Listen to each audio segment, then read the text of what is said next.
This hangout is on air live. So we have a joint virtual pub thing going on with the Beer Whisperer Pub and with the Beer Whisperer, a Beer Whisperer Pub, and John Sherron at Zone 1. I just popped the Irish style extra stout from Schlafly, 8%, 45 IBUs. Even though it's out of St. Louis, I consider St. Louis breweries local to me. People had to spend so much time out there with Seamus, so St. Louis kind of feels like home too. So I consider everything in St. Louis local.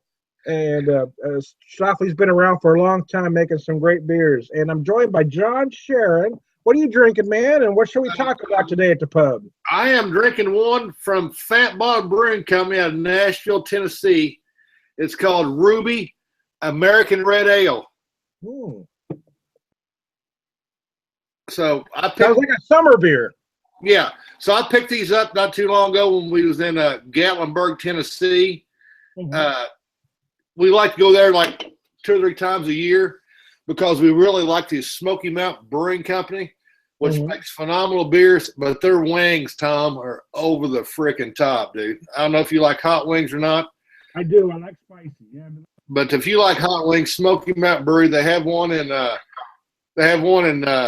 Gatlinburg. They have one in Pigeon Forge, and they also have one in Knoxville. I mean, probably have some of the best wings I've ever eaten in my life. If they didn't have them, I wouldn't go there 2 or 3 times a year to eat them. And that's why we go down there. Nice. So, hey, I'm also, this time I'm accompanying my beer with some whiskey, as you see me do from time to time. And I did it because we're talking about local stuff or folks that use local ingredients. Yeah. This is from Rocktown, Arkansas whiskey. Rocktown Distillery is in Little Rock, and they use all their ingredients comes from Arkansas. They do a lot of locally grown stuff. If they're using their corn, wheat, rye, whatever they use, they buy there. So, and this one is their Arkansas Hickory Smoke whiskey that uses a wheat mash. God, that sounds phenomenal. That sounds like this whiskey is just beautiful, man. I think you love it. I talked to you the other day. You're not a huge whiskey guy, but this just has that big hickory smoke that's just amazing. Yeah, and I mean, we got a lot of bourbons here. I mean, it's like Chuck said the other day. We live 10 minutes from the Kentucky Derby, but we don't go to the Kentucky Derby. But I'm more that guy that I'm a collector of bourbons, and I've got a lot of collector bottles of bourbon. Mm-hmm. I'll spend $150 on a bottle, but I'll set it back and I'll sell it like 2 or 3 years later on a secondary market for like 3 times what it's worth. Yeah, I don't do that. If I that I'm going to drink it, I'm not a collector of any kind. Yeah, but I mean that there's a difference between collectors and drinkers, and I'm an idiot that's got a lot of bourbons that most people can't get, but I sit on them and I sell them in the secondary market. Sometimes I'll drink them, but most of the time, I stand in line for. Like the other day we had a Pappy Van Winkle release here in Louisville, and I went down there and I stood in line for hours to buy a bottle of Pappy, which was kind of crazy. But not a lot of people's going to get that, and I had an opportunity to pick up a bottle of it, and that's probably one I won't trade. That's one I'll let sit for a while and age it longer than what it is, and we'll drink it here at the house. So, but also I got a lot of Willet and a lot of other hard to get bourbons that most people can't get. So yeah. Yeah, you do. You have the ability to grab a lot, so that's nice. But yeah, I'm not a collector. If I buy something or if I'm talking about it, I'm gonna pop it. I'm not gonna save it now. I'm a drinker. Yeah, and you do some fine bourbon. I've watched all your videos and I enjoy all of them. By far, you're the only guy I know that can integrate a freaking bourbon with a beer, and like, oh my God, these two don't even come close to even matching, but Tom somehow can bring them together, and they sound enjoyable. That's kind of me, man. I'm a peacemaker. I like to bring everything together. Yep, exactly. So what do you want to talk about today at the pub, John? You got anything specific you want to bring up? We can talk about the YouTube drinking community. We can talk about whatever you want to talk about, whatever you want to talk about. You start. You start. You're the guest at the pub. You start. But you know, I mean, if this is going to be, you know, I mean, what do you know? I'm that guy that, you know, I've done beer reviews for years with people like you, and with you know, I guess I got to call out Dave Coulter, because he was the one that first got me into doing beer reviews. You know, with you and Dave and Scott White, some of these other guys, which I really enjoyed talking to over the years, and I got my first invite from Dave Coulter, which is a phenomenal beer reviewer by far, and you know, I mean that you know, that was several years ago, but you take a look at the YouTube drinking community now, and it's like you got to call somebody out. You got to do this. You got to do that. And, you know, that's just insignificant to me. I mean, over the years, I've done reviews with you guys, and, you know, I recently started my own channel, and I do other things with other people over through the week. But, you know, I mean, I enjoy doing them. You enjoy doing them. Other people enjoy doing them. But what are you going to call people out because of what they do? You know what I mean? Yeah, you know, here's the thing, John. We live in that reality TV kind of society now, where people understand that, you know, it's that friction, that controversy that sells. They know if they do something controversial, whether they actually believe it or not, they know they're going to get more views that way. Yeah. And it's kind of a shame. I personally don't do that, but a lot of them do, and it's because you do get more views when you say something controversial. Yeah, I mean, I'm not a controversial guy. I mean, I've watched a ton of your videos. You've watched some of my videos. I mean, and what me and you do are basically two different things. I tend to do more of your budget type beers that you can pick up at different stores for a third of the price for a beer than what you're, you know, for a craft beer considered to an adjunct beer. And you tend to do more your craft thing with your whiskey. But I mean, I'm not calling Tom the Beer Whisperer out to try to do this beer, and I'm not calling anybody else out to do this beer, but I'm not out for views. I'm out to tell somebody what this budget beer or what this other beer is. And you know, I mean, I drink malt liquor. I mean, it's not a, you know, everybody knows what I do. I mean, but I'm not calling somebody out because of this or that, or the craziness of the whole world of the YouTube drinking community, or the malt liquor drinking community, or the craft. You know, I mean, everybody has their own niche in what YouTube is. But I mean, well, that's the thing. I mean, and you're not wrong.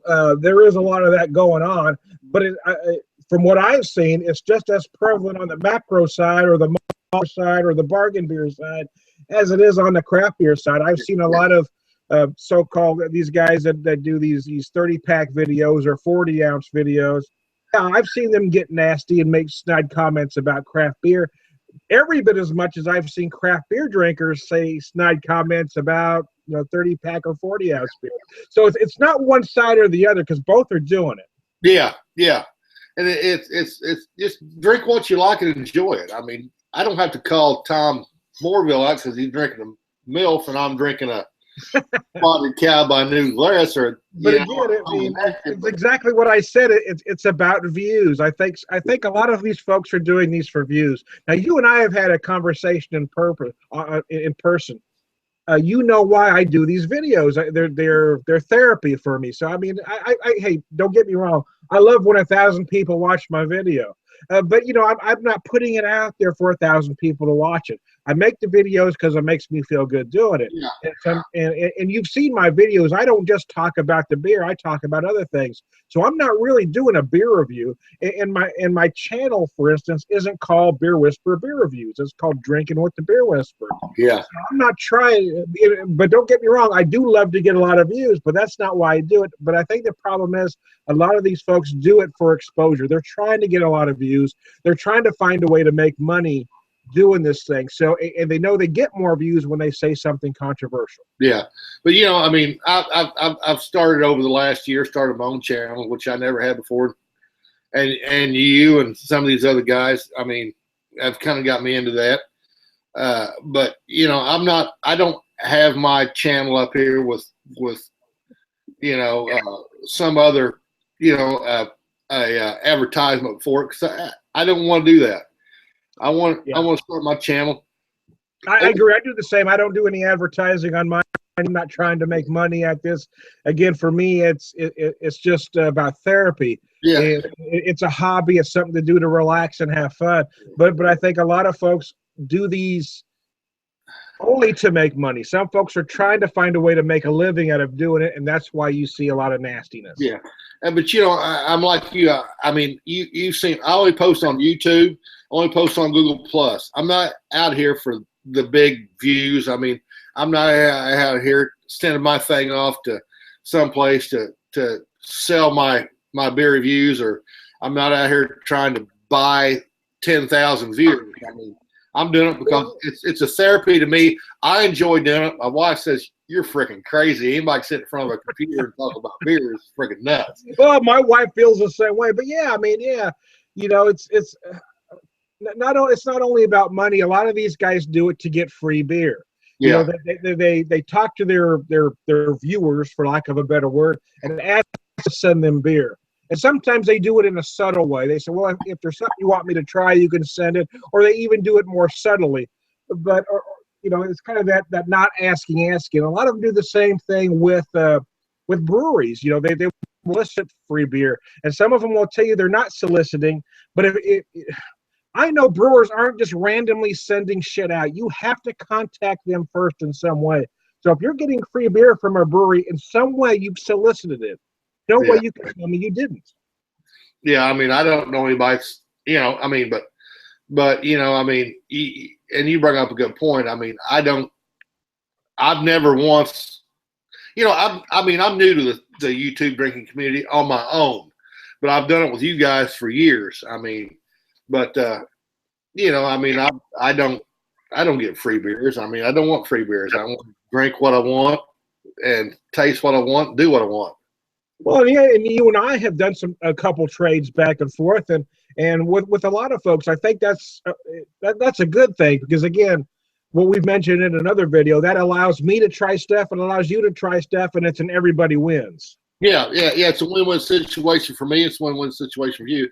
But I'm definitely going to get the Optimus sent out this week, because I want to go get one. I want you to have this one, and I want to do. I might send you two of them, to do one for yourself and one where I can do one with you on it. Oh yeah, that'd be awesome. That I would love to do. Yeah. We both pop the Optimum or the Optimus, whatever it is, at the same time. That'd be cool. That would be a cool video. Yeah. To me, that's one of the best beers that New Albanians put out. Yeah, the first time I tried that, oh my gosh, it was at the what do they call it? They don't call it a craft beer. Microbrew Fest in St. Louis in 2012, May of 2012.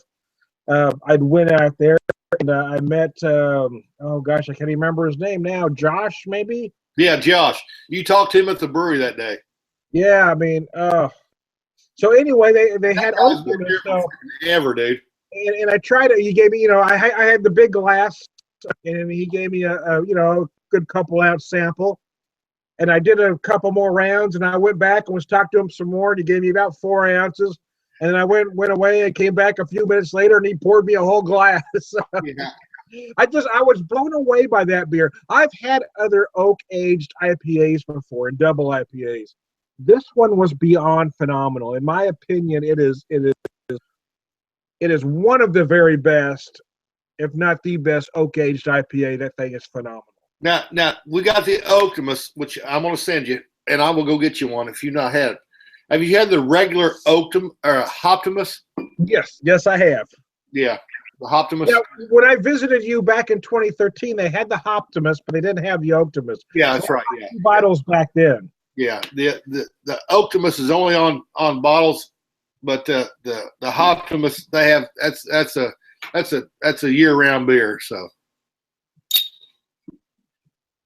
Yeah, they're doing some great stuff out there. I loved everything they do. I loved their big Elector Red, too. That was a nice double red ale. Oh, God, yeah, their Elector is good. Yeah. But I'd like to see you get back again. We can take you few more of these breweries that's come up now because there's so many fantastic things happening right here in the Louisville area right now. It's just phenomenal. Yeah, I want to get back there. I really do. Like I said, we were there before. It was just not a time to socialize. But yeah, there's a lot of breweries that I didn't hit. A lot of distilleries I wanted to hit that I didn't because I just didn't feel like social at that time. But yeah, we really want to get back that way. We stayed in Georgetown for 4 days, and we chose that location because it was kind of a little house out of the way. You know, it wasn't in a hotel. We didn't have, so we were sort of secluded. I mean, it was in a neighborhood, but it was still kind of secluded a little bit. Yeah. So we just kind of hid away. I bought some beer. I did some videos back at this.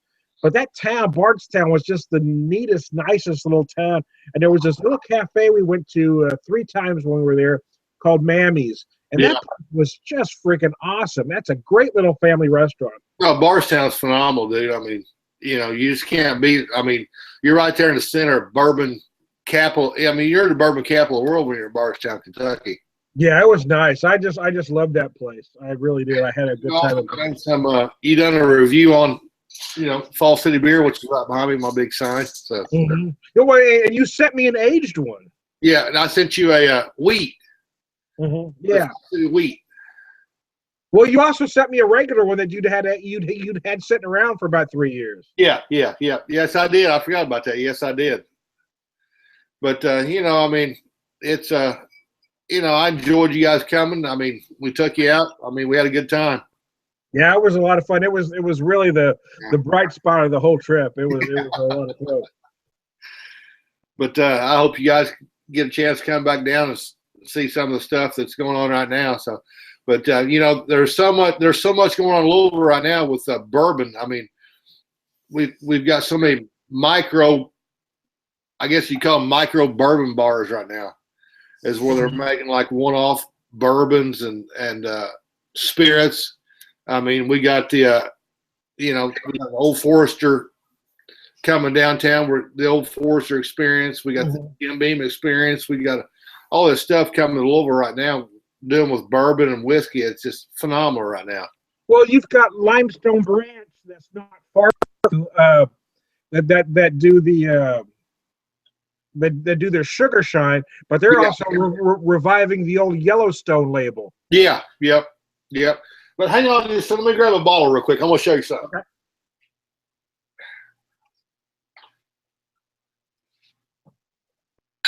Okay. Now, I watched you and Todd and Red do a review earlier, but this is a bottle from 1972. Okay. Now look here, Tom. Oh, that old Heaven Hill bottled and bond that we talked about. Yeah. That's from 1972. I got to tell you, I mean, I've said this before. That is the best $10 a bottle whiskey I've ever had. Yeah.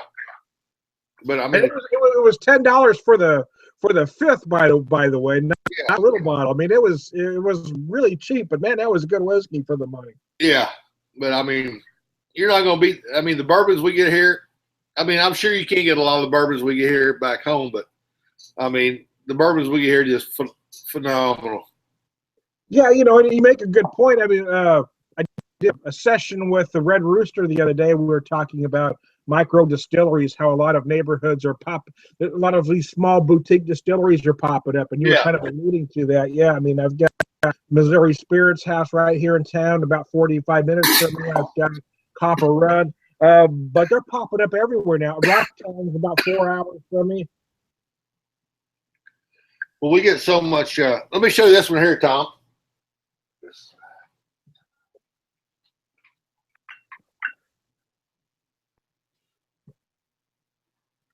This is one from Buffalo Trace. It's called White Dog.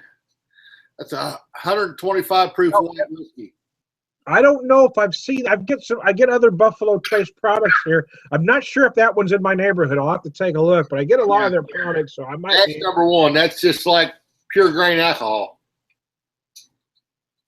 Yeah, the whiskey I had the other day with Red was they called Arkansas Lightning. It was 55%. Oh, really? So it's pretty close. I mean, which is 110 proof. So Yeah. I mean, that's up there. And I had a bourbon from Rocktown that is 50. Oh, what was it now? 56, 58.3, something like that. So Oh, that was a big one too. And that's a bourbon. That's a cask strength single barrel bourbon. oh, yeah. So that's cool.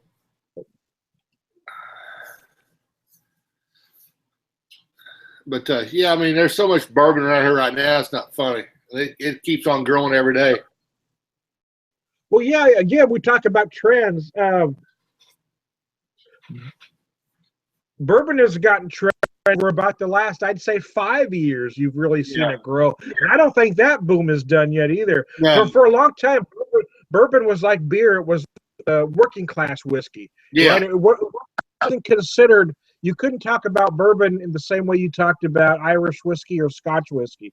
Yeah. The quality was considered not there. But those days are gone. Bourbons have become very popular. Not in America, but in all countries now, a lot of them are preferring small batch bourbons because it has every bit the quality that any other fine whiskey has. There are some great. I mean, there are some of the big distilleries knocking out some good stuff, but like you had just alluded to, there's a lot of small boutique distilleries, Limestone Branch, for instance, that are really knocking out some great stuff these days. But you take a look at Jack Daniels and some of these other breweries, they knock down their barrels when they're done. I think Jack Daniels send their barrels to Jameson. Mm-hmm. Jameson's is Asian, Jack Daniels barrels, and a lot of these barrels are sent overseas to be aged in other whiskeys and Irish whiskeys. Yeah, and that's been done for, centuries as far as I know.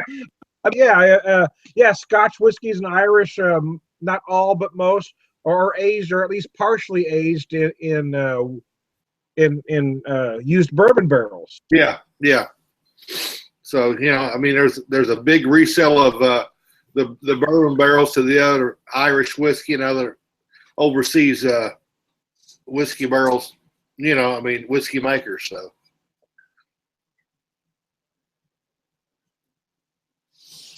But yeah, I agree with you 100%. I mean, bourbon is really big business right now. And I was talking with Red the other day. White whiskeys, unaged whiskey, very trendy as well. Yeah, they're very trendy. It to me it's crazy on the white whiskeys. The unaged whiskeys are just going crazy right now. It's silly. Well, and then the point we were making in our session was price. And a lot of these same distilleries are doing whiskey for $25 a bottle and selling the bourbon for about the same price. Yeah. And what a lot of folks aren't getting is that white whiskey that you're buying for $25 is exactly the same whiskey that has just been aged. Yeah. You're basically paying way too much for that white whiskey, but they are trendy and they're popular right now. Well, because you take a look at the people our age. And the younger generation. They're taking a look at these things like Tim Smith's Climax Moonshine, the Taylor and Sons, and the Sugarlands, and the Popcorn Suttons that are coming out. They're looking at these beers going. These are original moonshine beers. That's been handed down from generation to generation, and they're thinking, well, I gotta have this. Are they that great? I don't know. To me, I'd much rather have like you said the other day, I'd much rather have a 4-year-old, 8-year-old, or 10-year-old bourbon over a $25, $30 bottle of unaged moonshine. Yeah, for the most part, but over the last couple of years, I was trying to acquire a taste for them. But I do prefer the whiskeys. Yeah, I do prefer a good bourbon, a good Irish, for the most part. Yeah. Yeah. But as Red was making the point, they're kind of acquired taste. Some folks really like that that corn kind of flavor, that sweetness that they impart. Yeah. And they also allow you to do other things with. I mean, those flavored moonshines are very trendy and popular. Yeah. Apple pie or whatever, you're seeing a lot of that stuff.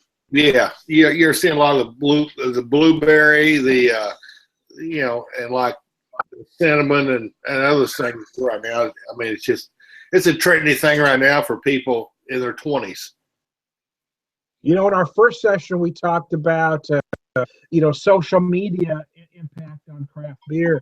And we didn't really say specific.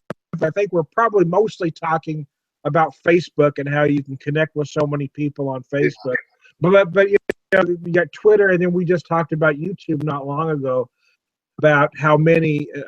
So I think you are able to learn a lot about craft beers or even these craft whiskeys. Yeah. Because of that social, whether it be Twitter, YouTube, Facebook, whatever it is. But yeah, you see a lot of stuff on these mediums that you wouldn't have known about before if it didn't exist. Yeah, I mean, you're exactly right. I mean, YouTube and all these beer trader sites. It's a growing popularity. And I think that's what's kept a lot of it in the social media right now. I mean, you got ISO Beer Trader, which is on YouTube and other beer trader groups. You got your whiskey groups and other groups on here. I mean, which I think has really kept a lot of this booming right now. And I don't see the trend stopping for a while, but it might be like it was in the mid-90s. It might, the capitalization of, your $20, $30 bombers might stop a little bit. I don't think craft beer or even craft whiskeys are going to bottom out a lot like the craft boom in the 90s. Yeah. But I do think at some point it has to level out. At some point it has to correct itself. Yeah. At some point, a lot of these that are just popping up just for the sake of popping up are going to go out. I mean, it's kind of the nature of the beast. But I think we have developed at this point craft beer drinkers and craft whiskey drinkers that are going to be here for the duration. Yeah. I think there are folks that get into something just for the trend, and they're going to be gone at some point. Yeah. But there is a permanent market for both, in my opinion. So I don't think it's going to bottom out and be done with. I think at some point it's going to kind of cap off. Yeah. And the excess is going to level out. Yeah. I don't think it's going to bottom out. No, but you got to kind of take a look at it. I mean, and I've heard you say it on YouTube videos and speaking with you in public as well. I mean, there's a whole lot of $5, $6, $7 bombers that are better than $20, $30 bombers out there.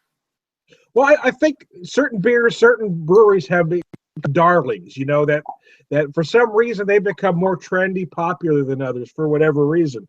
So they were able to jack up their prices and then become these, sought after things that people want to buy and brag about. Yeah. And it doesn't necessarily make them any better than anything else. No. The second I have to search for something, I'm not going to buy it anymore. I don't stand in line for anything. I don't pick lottery numbers. I refuse to take part in that, because if I refuse to buy that overhyped, overpriced beer, I know there's something just as good quality on the shelf that I can walk in the store and buy right this very second. So I refuse to buy that stuff. I refuse to buy in the hype. I will not stand in line for 3 to 4 hours for any damn thing. Well, I guess you know me. I mean, we stood in line this year for 12 hours to buy a bunch of crazy ass Bourbon County beers.